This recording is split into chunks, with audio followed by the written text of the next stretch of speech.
Lekas kuliah Bang Ade. Dia ke total politik juga ya Bang Ade. Bang Ade beberapa kali juga jadi sumber kita. Sahabatnya Budi Adiputro. Gua langsung aja. Bang Ade teman saya. Bang Ade. Ada yang mau sampaikan ke Bang Ade. Ayo dong. Katanya ada jokes apa?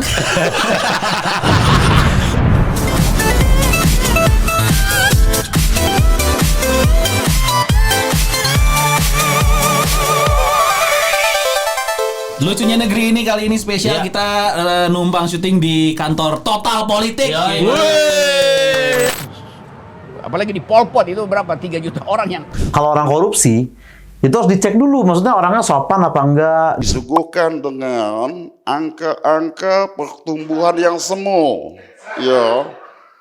Jadi kita berangkat ke sini untuk mencari backingan ya. Mengingat apa yang terjadi di depan Senayan hari Senin, ada sesuatu yang tidak mengenakan. Wah, kekerasan yang sangat Tapi sebelumnya Pak, sebelum kita menanyakan kepada dua narasumber kita untuk bantuan backingan ini. Betul sekali. Ya, jadi hari ini tuh mungkin ada yang nggak tahu juga ya, karena kan followers kita tuh nggak semuanya suka politik. Iya benar. Ya, jadi agenda demo hari ini adalah mendesak dan menuntut wakil rakyat untuk tidak mengkhianati konstitusi negara dengan melakukan amandemen, bersikap tegas menolak penundaan pemilu 2024 ataupun masa jabatan 3 periode. Mendesak dan menuntut wakil rakyat agar batuk tuh. Banyak. Omikron nih. Apa? Bukan dong. Kan Covid di setting. Enggak Lu yang bikin batuk, Bos. Iya. Ada kelompok pendemo sekarang ini kadang-kadang ada yang nggak percaya COVID. Terus itu mendesak dan menuntut wakil rakyat agar mendengarkan dan menyampaikan aspirasi rakyat, bukan aspirasi partai. Mendesak dan menuntut wakil rakyat untuk menjemput aspirasi rakyat sebagaimana aksi massa yang telah dilakukan dari berbagai daerah dari tanggal 28 Maret 2022 sampai 11 April dan mendesak dan menuntut wakil rakyat untuk menyampaikan kajian disertai 18 tuntutan mahasiswa kepada presiden yang sampai saat ini belum terjawab. Walaupun yang demo ke istana ibu-ibu ya jadinya, Nggak jadi bukan istana mahasiswa. dong. DPR, Ibu-ibu DPR. ke istana masih ada ya? Ibu-ibu mah turunkan Jokowi masih. Ibu-ibu karena harga minyak mahal. Tapi menurut lu berdua deh Bang, demo kali ini tuh penting atau tidak penting? Karena kan Pak Jokowi udah mengeluarkan statement masalah iya tidak pemilu jadi gitu. Dia dulu. Agak susah nih pertanyaan. Pengamat aja dari pengamat.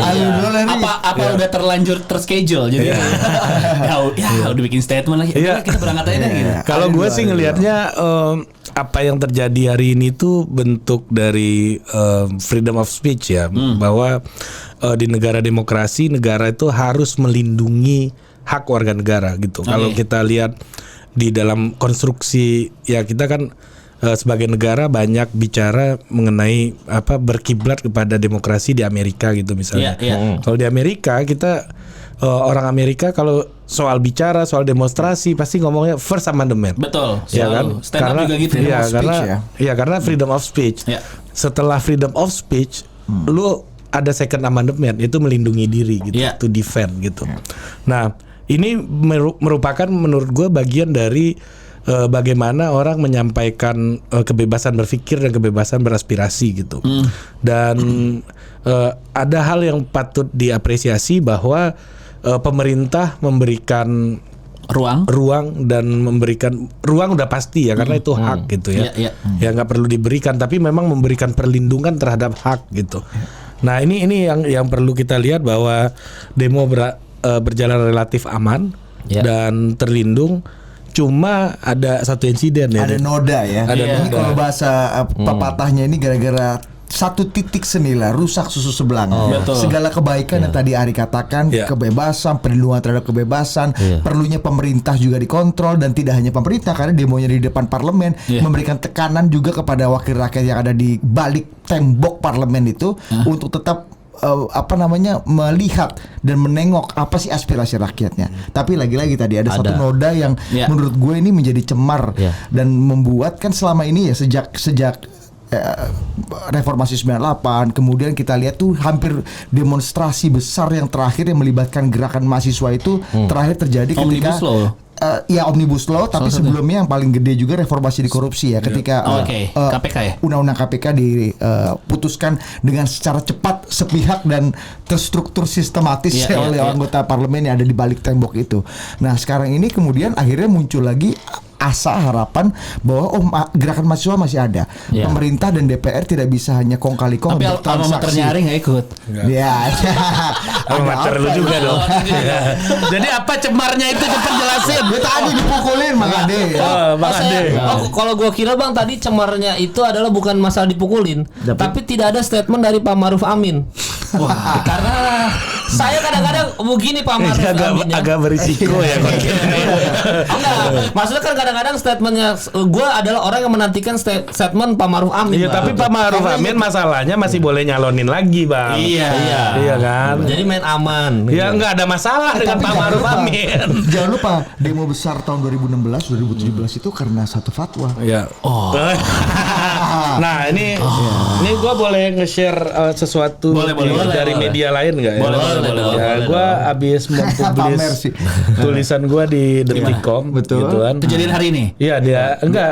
Ini soal perpanjangan masa jabatan. Perpanjangan masa jabatan yang juga berkaitan dengan isu hari ini. Gitu ya. Ya, ketika ada Putra dan Detikcom ya, jadi judulnya apa? Teror perpanjangan masa jabatan tak akan usai gitu. Jadi ini kita tampilin aja di sini. Iya. Jadi gini Bang. Jadi memang ada sebuah tren dalam demokrasi dunia hari ini bahwa kalau dulu ancaman demokrasi itu adalah benturan-benturan ideologi, misalnya komunisme dan demokrasi atau liberal gitu, perang dingin gitu misalnya, atau juga ada ancaman yang namanya itu junta militer atau kudeta militer yang banyak kita lihat gitu. Militarisme ya. Ya, militarisme. Bagaimana sekelompok institusi yang punya instrumen kohersif, instrumen kekerasan, ya instrumen violence gitu, turun ke arena politik untuk ngambil alih kekuasaan, itu yang terjadi di beberapa dekade yang lalu. Nah, seorang pemikir dari Amerika namanya Francis Fukuyama baru-baru ini berbicara meramal bahwa akan ada outright defeat gitu di Rusia dan Ukraina, bahwa menurut dia Rusia akan kalah. Rusia akan kalah karena penyerangannya tanpa perhitungan dan akan kehabisan supply segala macam gitu ya. Soal Ukraina dan Rusia. Dan menurut dia bahwa setelah Ukraina ini menang melawan Rusia dan Rusia berantakan di Ukraina, itu akan memunculkan asa baru untuk demokrasi dunia. Ya, karena apa? Karena ancaman demokrasi dunia dalam satu dekade belakangan ini adalah tokoh-tokoh ultranasionalis yang populis gitu. Nah, tokoh-tokoh ultranasionalis populis apa? Menurut gue bukan salahnya Pak Jokowi. Ya, soal 3 periode ini dia diam atau apa, beliau diam gitu. Tapi memang suasana batin demokrasi dunia itu merasakan bahwa ancaman tokoh-tokoh internal ini untuk memperpanjang masa jabatannya itu terjadi di banyak negara di dunia. Putin di Rusia, ya kan, Erdogan di Turki gitu ya. Jadi ini suasana dunia ini, nggak hanya Indonesia. Nah, orang-orang kita di Indonesia juga punya perasaan yang menurut gua ini kayak Turki bisa nih, gitu. Ini bisa juga nih kayak karena udah ada contohnya ya di sini. Dan orang-orang sekitar tuh yang menteri-menteri yang ngomong maksudnya. Iya. Orang-orang di Indonesia gitu maksud gue, termasuk yang demo. Ya, termasuk yang demo merasa akan dikhianati demokrasi ini. Karena kalau lihat data statistik lebih dari 80% ya upaya untuk memperpanjang jabatan itu di seluruh dunia itu berhasil. Ya, karena apa? Mereka akan maju kalau itu pasti berhasil. Jadi karena ini adalah permainan yang high risk game gitu ya. Mereka akan maju kalau itu berhasil. Nah, menurut gua menurut gua apa yang dilakukan mahasiswa sekarang, dan ternyata Pak Jokowi bilang kita akan kawal pemilu sampai 2024 karena tekanan publik, artinya apa? Artinya lembaga-lembaga demokrasi kita yaitu mahasiswa masih bisa bekerja dengan baik, bisa mengontrol kekuasaan yang sedang duduk di kursi tertinggi gitu. Tapi gue nggak tahu ya, karena kan lu suka banyak konten sama politisi beneran ya, sama pejabat dan lain-lain. Kalau lu bohong-bohong. Kalau kan kita goblok-goblokan doang berdua gitu. Soal isu 3 periode ini, konsekuensinya kan pasti tahu lah kejadian hari ini akan terjadi gitu. Pasti udah dihitung dong. Apa tuh maksudnya? Demonstrasinya atau kekerasan demonya. Maksudnya nggak mungkin ada pejabat atau menteri ketua partai yang ngeluarin isu tanpa konsekuensi akan diserang balik sama massa gitu kan. Menurut lo itu udah by design atau memang spontan aja masing-masing ketua partai keluar? Isunya ya. Isunya. Bahkan sampai Pak Luhut dong. Iya, kalau gua nggak, ya kita nggak pernah tahu apa motifnya sebenarnya. Tapi kan tentu saja kalau yang dipahami publik, yang dilihat ke publik bahwa ini sebenarnya katanya semua aspirasi. Iya. Dan memang sebenarnya ada aspirasi. 110 big data. 110 juta orang-orang dari itu. Kenapa lu ketawa sih? Itu kata Pak Luhut tuh. Pak Luhut loh. Iya, servernya segede apa ini? Itu idola kita loh. Iya. Opung aing. Opung aing. Opung Ya, aing. tapi sebenarnya ini menurut gua kalau menurut gua ya ini agak bahaya juga sih, tapi ya ini satu sisi bisa jadi aspirasi, bisa jadi sisi lain memang sebenarnya gerakan dan aspirasi dari dalamnya, bukan dari luar ya. Ini kan ada aspirasi rakyat katanya. Tapi aspirasi dari dalam juga mungkin ada gitu. Di sisi lain, karena misalnya gini, abang-abang di banyak negara demokrasi termasuk di Indonesia misalnya ya, itu di pemerintahan periode kedua presiden manapun itu biasanya jelang tahun akhir jelang pemilu atau masa pemerintahan yang akan habis, itu akan terjadi lemdak presidensi atau kepresidenannya itu mulai bebek lumpuh lah, mulai nggak dianggap, mulai goyang, mulai kehilangan powernya. Still in office, but tidak punya kekuasaan yang efektif. Betul. Di 2000 bahkan kalau masih ingat ketika itu Pak SBY di akhir 2014 ketika ingin transisi setelah pemilu dan Pak SBY masih megang sebagai Presiden Republik Indonesia, dia bisa lagi keliling dunia terakhir untuk diplomasi. Di parlemen sepakat untuk di Jakarta sepakat untuk menghapus pilkada serentak. Jadi pilkada dikembalikan ke DPR. Pilkada langsung. Pilkada langsung itu dihapus dan kembali ke pemilihan oleh DPRD. Ketika presiden masih ada loh. Dan akhirnya Pak SBY mengaku nggak tahu menau dan merasa ditipu dikerjain dan akhirnya mengeluarkan Perpu. Ini kayak lu pacaran gitu ya Bang ya. Lu masih statusnya masih pacaran tapi ini dia udah jalan sama cowok lain. Itu lagi. Lu mulai dikit. Nah ini sebenarnya ini ada juga, ini analisa politik juga. Ini apa sebenarnya gitu kan. Makanya bikin statement marah-marah harus depan kamera ya. Ini masih punya power. Lu jalan sama dia emang gue ini apa gitu kan. Ini Kemal agak nyambung nih analogi kayak gini ya. Itu analogi saya. Masalah pacaran gitu ya. Iya, jadi ada upaya sebenarnya kalau menurut gue ya, ada upaya misalnya itu untuk membuat pemerintahan ini sampai akhir, kalau memang isu ini dihembuskan, orang kan akan wait and see nih politisi. Oh, gue nggak bisa ninggalin sepenuhnya nih. Jangan-jangan nih memang lanjut nih. Jangan barang ini beneran. Gitu. Jadi ninggalin satu kaki kemungkinan 3, tapi kayaknya dua tapi 3. Kalau dulu dalam lemdak presidensi dimanapun negara demokrasi, dua kakinya udah pindah nih di tahun terakhir. Karena kemungkinan habis. Karena udah pasti habis ya kan secara konstitusional. Makanya sekarang masih pada malu-malu ya. Mungkin ini strategi taktik aja yang mungkin nggak serius-serius amat. Jadi don't take it seriously juga. Bahwa nggak mungkin lah Pak Jokowi, gue sih percaya betul Pak Jokowi nggak mungkin mengangkangi demokrasi. Karena Pak Jokowi adalah produk terbaik dari reformasi dan demokrasi. Dan karena Pak Jokowi adalah kita. Kerja. Nanti believe in you Pak Jokowi. Nanti munculin fotonya Budi umroh sama Pak Jokowi. Pantesan percaya banget Pak Jokowi ya. Pantesan percaya banget Budi. Jangan-jangan studio ini ya. Uang kampanye. Gua kalau udah umroh bareng sih gue juga percaya. Tapi ini karena tadi udah disinggung soal big data, soal ada aspirasi. Tapi kalau memang dilihat dari surveinya Bang, memang betul ada yang menginginkan perpanjangan masa jabatan di publik. Angkanya juga nggak kecil-kecil amat. 40%. Iya, hampir 40%. Kalau 40%, tapi sekarang survei terkini katanya nggak sampai 10%. Iya, tapi 2 bulan lalu 40%. 40%. Nah, kalau kata Bang Kodari debat sama Pak Hidayat Nur Wahid waktu itu, banyak loh pendukung saya 3 periode ini lebih gede daripada suaranya PKS. Nama Pak Kodari emang paling banyak disebut lembaga surveinya ya. Tapi itu mungkin surveinya di kantor DPP PDIP. Bahkan PDIP sendiri menolak. Oh sorry, PKB sama PAN ya. Jadi kalau dilihat dari data, let's say lah benar 40% gitu ya.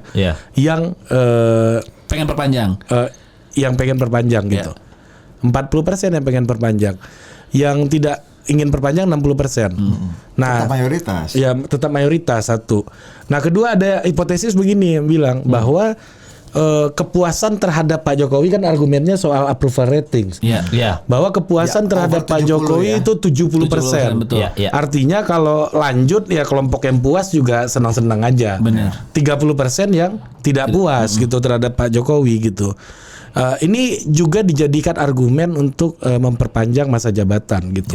Karena 70-30 tadi ini kita lepas dari big data yang 110 juta tadi yang dulu zaman Pak Harto itu approval ratingnya berapa kan? Dulu nggak ada survei coy. Jadi se-Kim Jong Un. Nggak perlu ada survei. Ini ke 110%. Bukan 110 juta ya. Iya, udah 110%. Orang Malaysia aja ikut approve.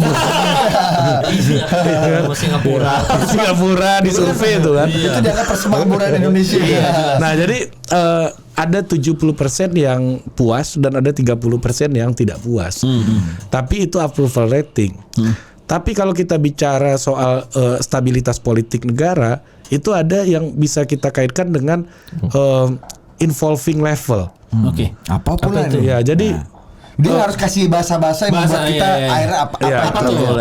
Involving ya, level of involving gitu. Level of involving ini adalah seberapa jauh 70 dan 30 ini mau terlibat dalam memperjuangkan isu ini. Nah, jadi gue yakin 70% yang puas jika diminta membela Pak Jokowi turun ke jalan itu nggak akan ada yang mau. Tapi 30 untuk 3 periode. Ya, untuk hal 3 periode. Tapi 30% yang nggak suka mau turun. Iya, let's say yang mau turun 1%-nya aja itu udah 1 juta orang di Monas. Iya, dan itu stabil. Kenapa Anda pilih Monas? Ya 1 juta orang di DPR kalau dipindahin apa lu? Tergantung korlip, tergantung korlap. Saya agak trauma dengan Monas 1 juta. Ini kan lokasi ini tergantung korlapnya aja, Bos. Bisa bawas. Iya.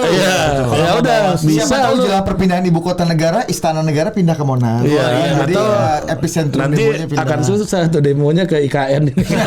Jauh ya. Nanti beli tiket pesawat gitu loh, Mas. Nah, jadi maksud gue gini, Bang.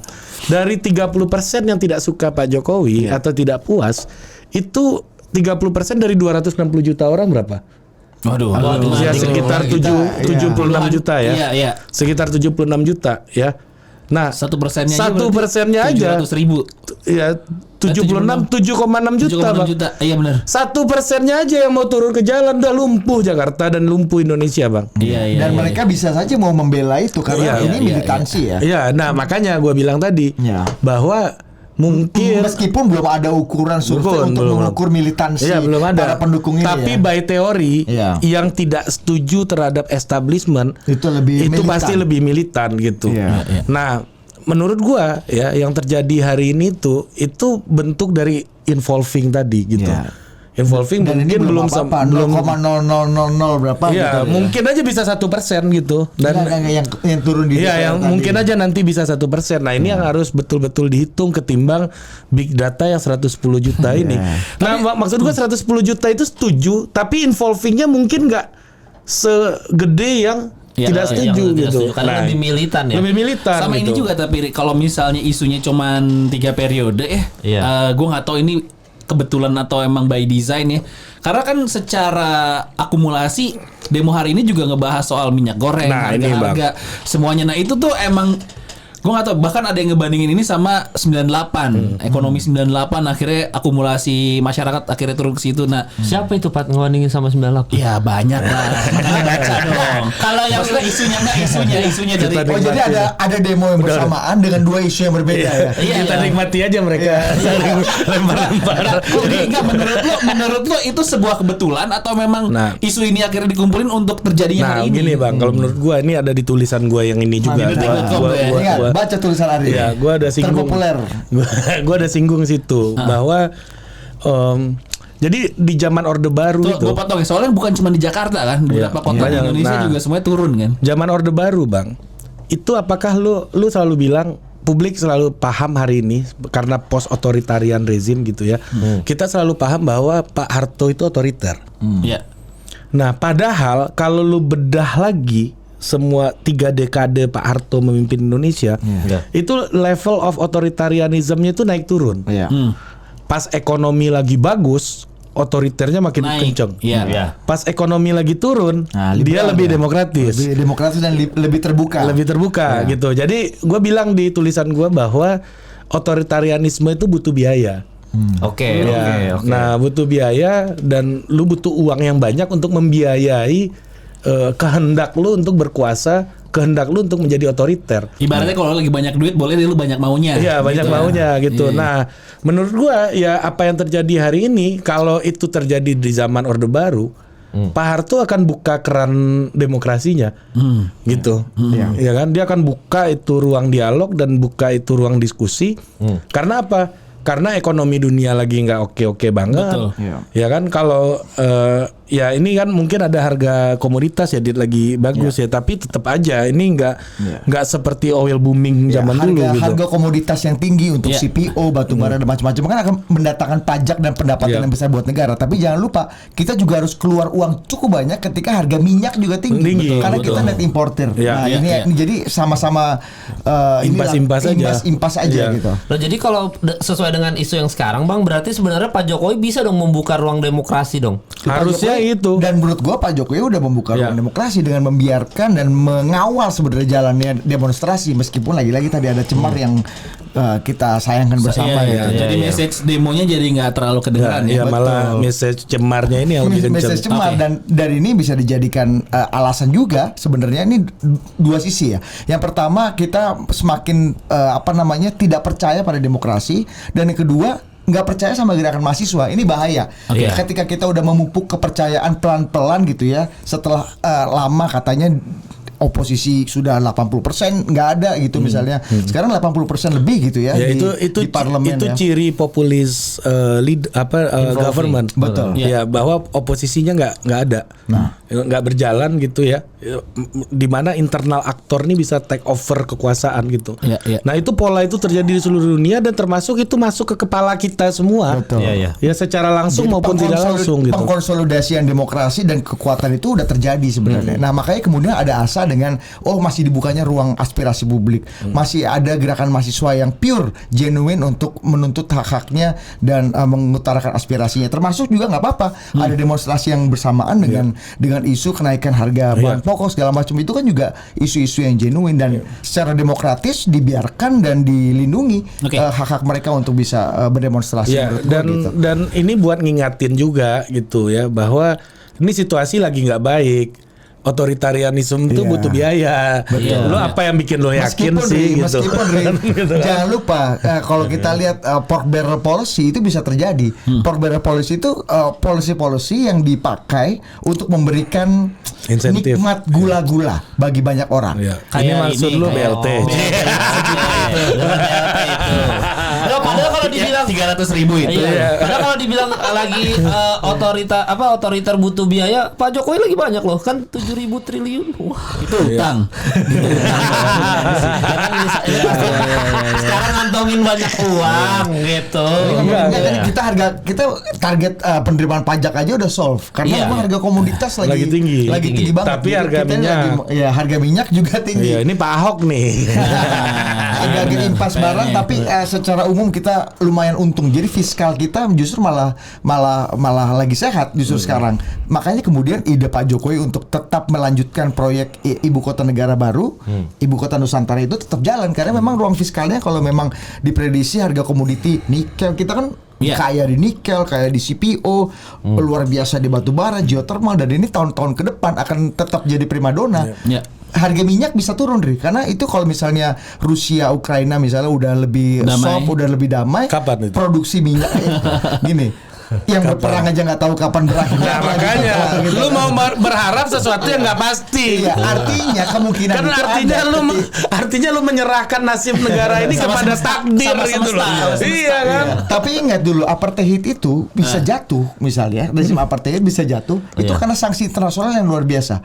Nah, mungkin aja kalau memang dikonsolidasi nih sanksi internasional sedemikian besar kepada Rusia, mungkin saja bisa kan ini mungkin lagi. Itu tergantung himbauan Trangga yang udah DMK Putin.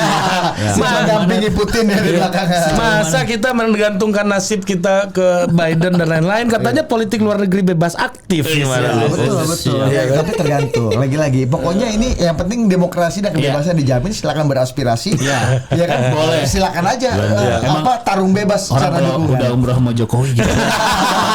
Satu lagi, ini terakhir lah ya. Ini mungkin lu juga Budi soal Pak Jokowi itu sebulan terakhir udah kehitung gue ya 2 kali marah-marah depan Pak Menteri.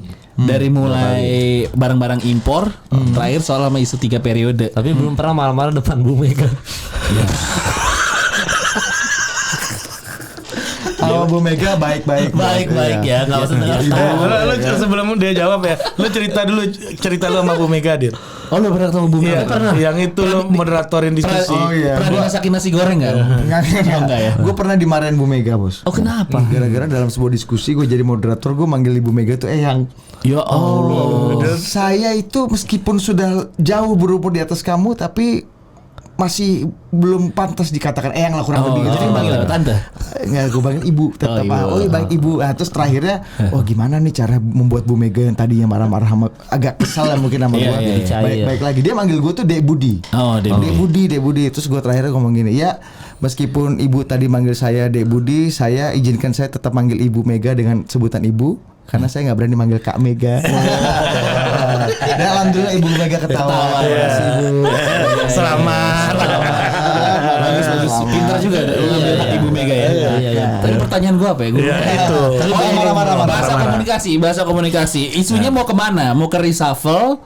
Atau buang ini salah di menteri gua nih. Iya. Sebagai orang yang pernah umroh Jokowi. Dan pernah ke White House bersama Jokowi. Sama Jokowi luar. Di Blair apa namanya? Blair Garden. Blair House sama Blair Garden itu apa? Blair House. Blair House sama Rose Garden. Amerika tuh ya. Ya udah cerita-cerita lain lah. Ya hampir digeplak sama Shaquille O'Neal dia. Poncing. Ada cerita panjang soal itu. Nanti kita satu episode lagi tuh boleh tuh. Apa dari lu, Bud? Ya kalau menurut gue ini genuine Pak Jokowi marah dan memang kesal. Depan kamera dong. Iya, dan itu kan nggak mungkin spontan. Pak Jokowi menurut gue dan banyak kesaksian juga orang-orang yang dekat dengan dia. Gue juga wartawan istana 3 tahun, jadi cukup lama ada dekat gitu ya. Tapi Pak Jokowi menurut gue memang orang yang tipe yang jarang marah. Ini diakui juga banyak orang yang dekat dia dan banyak menteri-menteri yang dia, bahkan salah satu senior kita Bang Pandana Baban yang juga jadi teman dekat dan teman ngobrol Pak Jokowi bilang Jokowi ini jarang marah. Nah, menurut gua ketika Pak Jokowi marah seperti itu ya memang genuinnya Pak Jokowi marah ingin nunjukin karena gini loh. Susah tuh. Larinya susah. Maksudnya kemana ya? Susah. Gini. Iya. Kalau memang ujungnya reshuffle atau ujungnya tidak reshuffle atau apa, dalam sistem multi partai politik seperti sekarang, belum tentu Pak Jokowi nggak suka sama orang atau sama menteri itu bisa diganti. Iyalah, karena menteri ini adalah sebagian. Tapi kenapa marah-marah? Ya, kenapa marah-marah? Tapi sebagian lagi itu pilihan partai yang di luar kuasa dia. Pertanyaannya kenapa marah? Jadi politisi tuh coba kenapa marah? Ya, karena memang hasilnya kurang baik. Karena Pak Jokowi tetap bersama rakyat. Rakyat merasa sedih ketika rakyat merasa bahwa harga kebutuhan pokok itu tinggi. Ya Pak Jokowi mewakili suara rakyat. Udah kayak Ngabalin lu nih. Udah kayak Valdo. Dasar warga negara kelas kambing gitu. Kan tadi by data ada 70% orang yang puas dengan kinerja Pak Jokowi. Kalau lu ditanya Pak Jokowi lebih baik 3 periode atau enggak, lu pilih apa? Enggak. Karena Pak Jokowi sudah dikatakan oleh Pak Jokowi sendiri, bukan karena gue. Pak Jokowi sudah mengatakan akan taat pada konstitusi, dan konstitusi kita mengatakan dan merupakan produk dari reformasi dan demokrasi kita hanya 2 periode maksimal. Dari jawaban gue, kalau gue sih marah-marah. Nah, ini jawabannya lebih jujur. Soalnya ini gue tambahin ini kayak kayak apa namanya, dia beliau ngebahas soal menteri-menteri yang ngembusin isu 3 periode tuh, salah satu kan sebenarnya paling kenceng Pak Luhut ya di YouTube-nya Om Deddy. Bukan hanya ke gue. Iya benar. Tapi terakhir malah Pak Luhut dikasih jabatan lagi. Maksudnya itu kan jadi kayak berarti Pak Luhut lagi banyak kerjaan lain gitu. Jadi kerjaan ini aja Pak. Gitu. Ya supaya Pak Luhut juga jangan ngomongin gitu, tapi konsentrasi sama ini.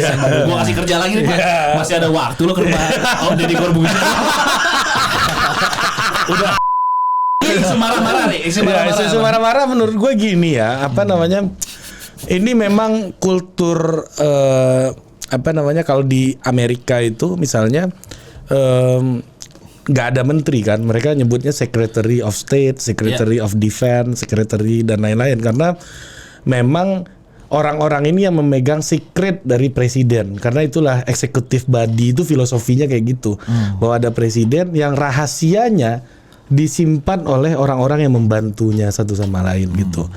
Nah jadi memang kulturnya jadi sangat berbeda gitu. Marah, soal marah. Nah balik ke soal marah tadi ya, soal marah. Nah kalau di kita ini kan ada kultur atasan bawahan gitu ya. Kultur bagaimana marah itu diartikan sebagai seorang pemimpin yang ingin lepas tangan dari tanggung jawabnya gitu ya. Nah itu kan kultur kita memahami gitu ya. Nah kultur kita memahami bahwa adanya upaya untuk lepas tangan gitu. Ini bukan salah gue nih, ini kan kerjaan lu. Ini kerjaan lu yang nggak benar. Nah gue lagi evaluasi nih gitu kan kerjaan lu kan itu kultur kita memahaminya kayak begitu gitu. Betul. Nah tapi kalau apa yang terjadi di dalam sana ya Pak Jokowi lah yang paling tahu gitu. Gue bercanda. Coba dicek grup WhatsApp umroh. Ada obrolan. Ada pasti grup WhatsApp umroh itu. Ada obrolan apa? Ya tapi ini balik lagi ya, ini soal style gitu ya. Soal style kepemimpinan ya, maksud gue gini, kenapa Pak Jokowi marah jadi omongan? Lu pernah merasa aneh ngeliat Pak Ahok marah nggak? Enggak sih. Ya karena biasa aja. Ya gitu. Jadi menurut gue sih lebih ke situ ya. Karena Pak Ahok bahkan marahin ibu-ibu aja kan orang tak ada yang tepuk tangan kan. Nah ini masalah kebiasaan. Kebiasaan aja sih menurut gue. Banyak pemimpin-pemimpin daerah misalnya itu yang marahin kepala dinasnya depan umum, bahkan ada gubernur yang jewer pelatih salah satu cabang olahraga gitu kan. Catur. Iya kan di depan umum gitu.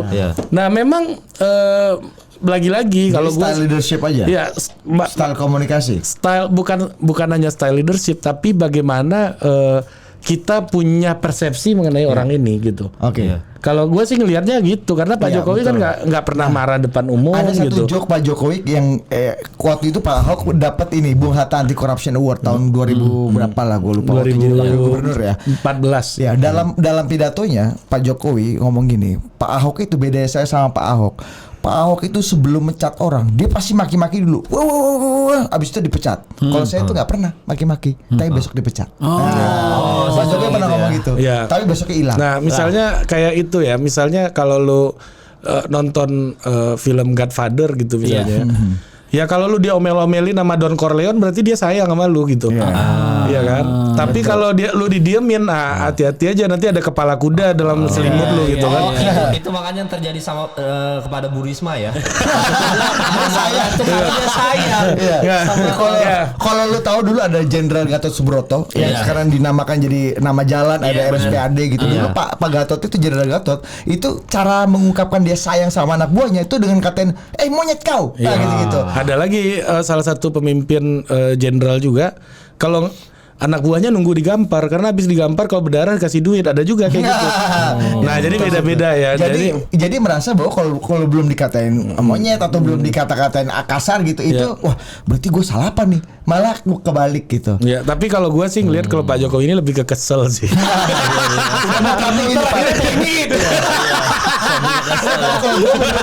Kalau menurut gue ya, kalau ini terakhir aja nih, itu lihat di ruang dan waktu aja. Pak Jokowi bicara tentang impor dan bicara tentang kinerja menterinya itu di dua forum internal yang dihadiri oleh menteri. Kalau yang pertama soal impor, menteri dan kepala daerah seluruh Indonesia.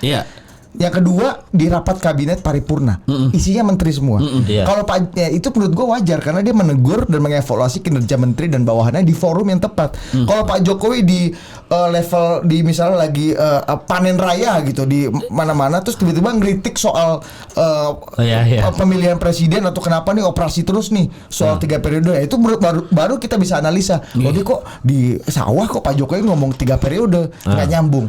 Nah ini menurut gue jadi di ruang dan tempat kita kita bisa mengerti ya Pak Jokowi memang forumnya tengah mengevaluasi. Tapi ini nggak bisa lu lepasin juga dari bagaimana konsep kekuasaan di raja-raja Jawa gitu ya. Kalau menurut gua gitu kan, bagaimanapun Pak Jokowi kan nggak bisa lepas dari kultur Jawa gitu.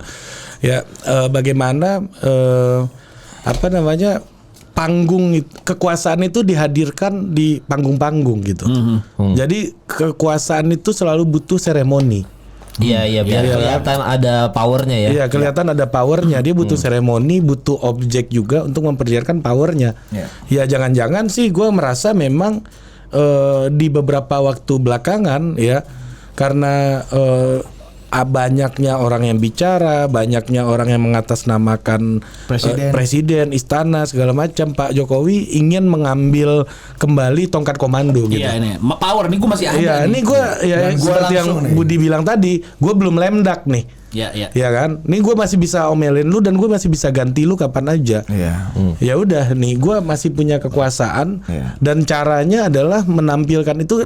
Lu lihat deh, ketika Pak Tito misalnya yang di depan abdesi itu, ya kan, soal data laporan SPJ ya, ya kan, setelah Pak Jokowi ngomong, publik menangkapnya apa?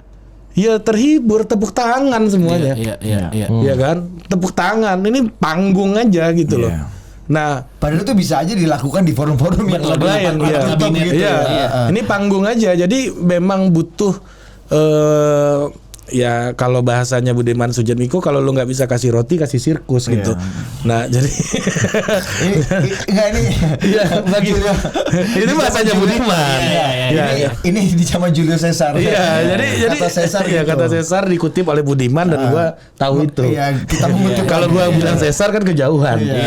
Bilang Budiman aja. Mengutip dua tweet ya. Jadi kalau di WhatsApp grup tuh panjangnya 2.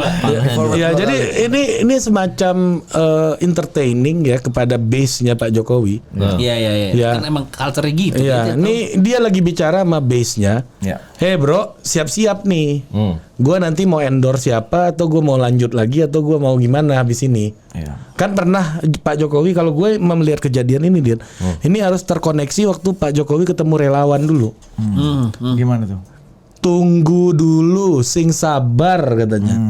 Iya kan? Karena belum memutuskan nih kita harus kemana. Waktu itu Projo udah nggak, bukan Projo aja tapi banyak relawannya Pak Jokowi itu, ada yang ke Pak Ganjar, ada yang Pak Erik, ada macam-macam gitu kan.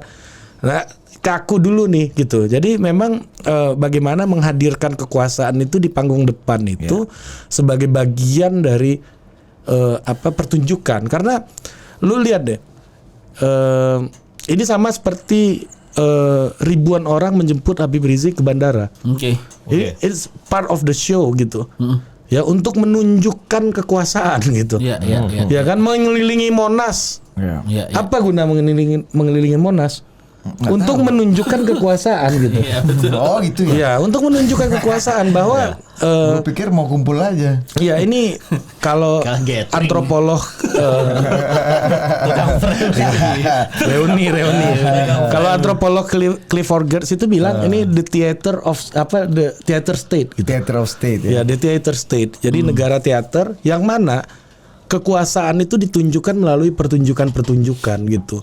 Berbeda dengan Barat. Barat itu kekuasaan tuh harus ditunjukkan dengan legitimasi, dengan surat-surat. Di Indonesia orang tanpa surat-surat aja bisa baku atur kan? Kan? Kalau di Barat enggak, lu surat-surat lu mana gitu. Negara yang sangat legal formal. Makanya kalau di sini kan hati-hati kita diculik, hati-hati kita langsung ditangkap. Enggak, di Barat kan lu nggak bisa main tanggap. Lu mana surat penangkapan, mana legitimasi lu apa gitu. Nah, logika itu ya. Ya kalau di sini enggak, kita equality show pertunjukan performance itu menjadi penting. Seperti salah satu senior gua, Hasan Nasbi, itu pernah bilang gini, Pak SBY dipilih karena cerita dramatisnya, karena waktu itu era sinetron gitu. Dia sama Bu Mega ya gitu. Iya kan, ada sinetron pengkhianatan segala macam cerita-cerita. Iya, jenderal anak kecil. Pak Jokowi dipilih karena era itu adalah reality show. Iya betul, benar. Semua serba spontan. Masuk gue tuh kemakan banget ya. Belusukan. Dan ini era podcast, era deep talk gitu ya. Siapa yang jago ngomong tuh? Yang jago ngomong. Ya, kira-kira siapa yang cocok dengan era ini? Ya, Pak Ganjar Pranowo. Iya, Pak Ganjar ngomong bokep di Deddy Kobusier kan. Bener. Kan era podcast. Iya. Suka bokep nonton. Suka nonton. Maksud gue adalah orang-orang yang mampu adaptif to the technology of communication gitu. Iya. Nah, ini eranya kayak gitu. Tapi esensinya adalah kekuasaan tuh soal pertunjukan di Indonesia. Oke. Nah, lu lihat ya kalau acara-acara birokrasi, biasanya ada staf pejabat akan nanya, udah rame belum? Iya. Baru 2 Pak. Oh ya udah. Ntar aja. Udah berapa? Oh udah agak rame Pak. Oh ya udah Bapak gue suruh masuk ya. Iya. Karena harus tepuk tangan ya. Iya, apa hubungannya mau rame mau enggak kalau jamnya jam segitu lu harus pitch udah selesai gitu. Iya. Kan padahal kalau kekuasaan tuh berjalan efektif dan legal formal ya kayak gitu gitu. Iya. Tapi kan di Indonesia ini soal show, soal performance Pasti gitu. pejabat itu nggak mungkin jadi masinis kereta. Iya. Karena masinis kereta mau jam berapapun mau penumpangnya penuh jalan. atau enggak harus jalan tuh kereta. Oh. Itu. Oke Jadi lah. kita akan memilih masinis kita 2024. Nah, makanya kalau Pak Jokowi ini harus dilihat dia sebagai show bahwa gue belum habis gitu. Kalau gue sih ngelihatnya kayak gitu. Tapi visi misi Still in command, visi ya? misi presidennya jalan nggak? Kan tidak ada visi misi menteri itu. Iya. Visi misi presiden Iya. jalan nggak? Ya harusnya seperti itu. Makanya kemudian Pak Jokowi marah. Ketika visi misinya presiden belum jalan, ya itu makanya Jokowi marah. Mungkin Jawaban ada yang lebih jelas Ari. Enggak. Kalau gue sih jawaban amannya gini, mungkin ada yang belum jalan makanya marah gitu. Normatif ya. Soalnya juga kayaknya Pak staf susnya juga kayak Pak, ini kan saya diserang terus nih Pak. Bapak ngomong kayak gitu. Terus Saya capek Pak Jokowi. saya capek Pak Anda. Jokowi. Terus kata Pak Jokowi, ya ini grup WhatsApp Parpol belum balas. Belum balas, ini gimana mau ngomong? Terus kata Budi, ini grup umroh nih. Udah jalan nih grup umroh. Tapi pokoknya apapun yang terjadi buat negara kita, ya yang jelas semoga Yang penting lu jangan ngata-ngatain pemain bola ya. Iya, Pemain bola selalu benar Tim selalu bola, baik. tim ya. bola, Tim bola tim juga. bola. Anda baik. Anda penjaga demokrasi gitu. iya benar banget. Pokoknya kita berharap Kita semua yang terbaik lah ya. Ya dan mudah-mudahan 2024 tetap pemilu 14 Februari Valentine. Dan Pak Jokowi sudah katakan itu. Betul. Iya. Dan kita juga mewakili masing-masing mengucapkan cepat pulih untuk Bang Ade Armando ya. Iya, Bang Ade cepat sembuh. Dosen gua tuh, dosen Cepat gua. sembuh Bang Ade. Bang Ade juga Idolaku. senior kita lagi. Kita. Logika Ade Armando. Lakas mulia Bang Ade. Dia ke total politik juga ya, Bang Ade. Bang Ade beberapa kali juga Iya, jadi sering. narasumber kita. Sahabatnya Budi Adiputro. Gua langsung aja. Bang Ade teman saya. Iya, Bang Ade. Ada yang mau sampaikan ke Bang Ade. Ayo dong. Katanya ada jokes apa? Ayo dong. Bad religion. Dua kata lucu apa? Tapi Itu disensor kan? Itu disensor ya? Itu Ya disensor. kan lu yang edit. Iya, itu disensor ya. Itu disensor ya. Buat Bang Ade, cobalah gabung grup WhatsApp umroh itu Bang. Kalau abang ikut umroh tuh nggak mungkin ditampol di situ. Saya nggak ikut umroh sih sama. Terima kasih Budi, terima kasih Ari, terima kasih. Terima kasih. Sehat-sehat semua. Oke. Bang Ade sehat.